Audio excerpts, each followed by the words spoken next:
Hello, hello, dear students. Today I'm here with chapter number 6 in our 7th class course book, An Alien Hand. The title of the chapter is I Want Something in a Cage.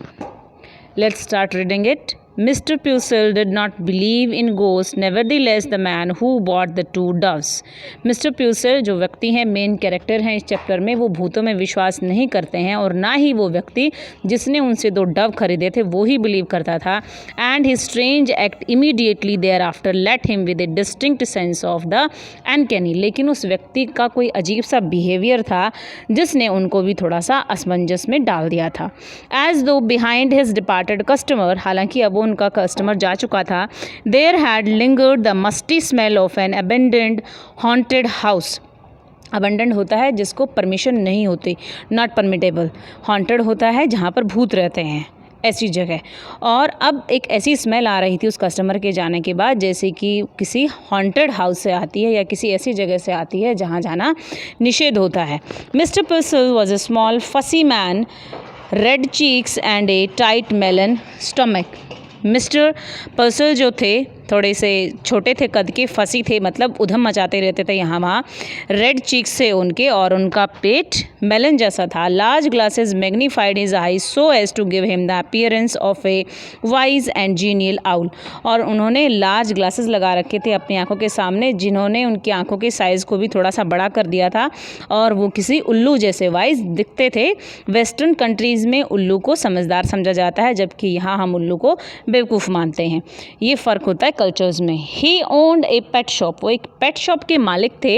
He sold cats and dogs and monkeys. He dealt in fish food and bird seed, वो fish food में भी deal करते थे और जो पक्षी बीज खाते हैं वो उनको भी डील करते थे. Prescribed remedies for ailing canaries. Canaries एक पक्षी होता है जो बहुत ही मधुर ध्वनि निकालती है, चिड़िया होती है एक प्रकार की. And displayed on his shelves long rows of ornate and gilded cages. Gilded चमकते हुए, ऑर्नेट मतलब जो सजे हुए होते थे.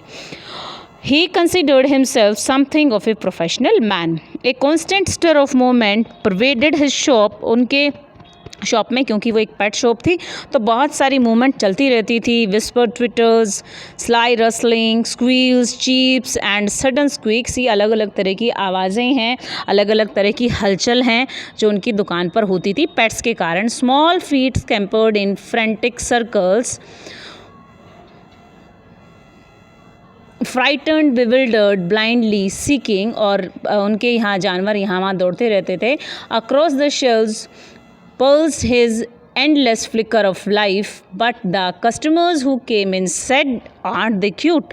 वो जानवर वैसे तो उनके लिए कोई बहुत ज़्यादा इंटरेस्टिंग चीज़ नहीं थी, यहाँ उधम मचाते रहते थे और उनकी लाइफ का सर्कल ऐसे ही ख़त्म हो जाता था.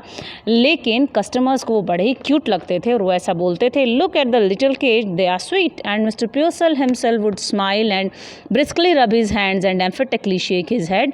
और मिस्टर प्यूसल भी इस बात पर हामी भरते थे, अपना सिर झुकाते थे और अपने हाथों को रब करना शुरू कर देते थे. Each morning when the routine of opening his shop was completed, it was the proprietor's custom. Proprietors मतलब मिस्टर प्यूसल जो मालिक थे उस दुकान के, उनका ये कस्टम था to perch on a high stool behind the counter. वो काउंटर के पीछे एक हाई स्टूल पर बैठ जाते थे, चढ़ जाते थे. Unfold his morning paper and digest the days news. वो अपने सारा दिन की न्यूज़ पढ़ते थे उस अखबार में से. As he read, he would smirk, frown, reflectively purse his lips, knowingly lift his eyebrows, nod in grave agreement. और पेपर पढ़ते पढ़ते वो इतना डूब जाते थे, सारे इमोशंस दिखाते थे. कभी अपने होठों को बीचते थे, कभी अपनी बाहों को ऊपर उठाते थे. इस तरह के वो वहाँ पर इम्प्रेशन देते थे चेहरे से. He read everything, even advice to the love lorn and the detailed columns of advertisements. और पूरे अखबार को छान मारते थे वो. It was a rough day. A strong wind blew against the high plate glass window. Smoke filmed the wintry city and. ये एक स्मोक भरा दिन था, धुंध फैली हुई थी चारों ओर, अंधेरा था. And the air was grey with A thick frost. Frost होता है धुंध का जमा हो जाना. Having completed his usual task, Mr. Pucil again mounted the high stool and unfolded his morning paper. उन्होंने ऐसे ही किया हर रोज की तरह. He adjusted his glasses and glanced at the day's headlines.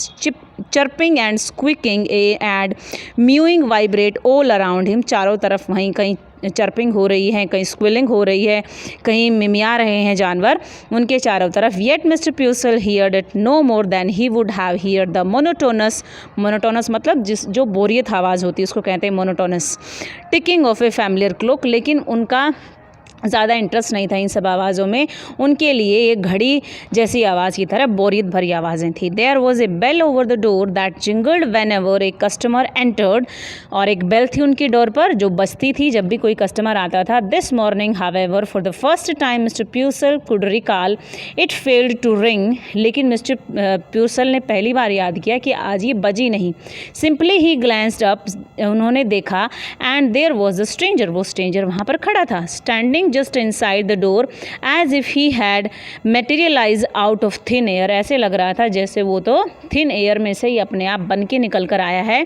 The storekeeper slid off his stool from the first instant he knew instinctively unreasonably that the man hated him, और उनको देखते ही समझ गए थे मिस्टर प्यूसल कि वो उसको पसंद नहीं कर रहे हैं, वो आदमी शायद उनको नफरत करता है, लेकिन फिर भी जैसे कि उनकी हैबिट थी, but out of habit he rubbed his hands briskly together, वो अपने हाथों को ब्रिस्कली रब करते हैं, रगड़ते हैं, स्माइल करते हैं, नोडेड और अपनी गर्दन हिलाते हैं।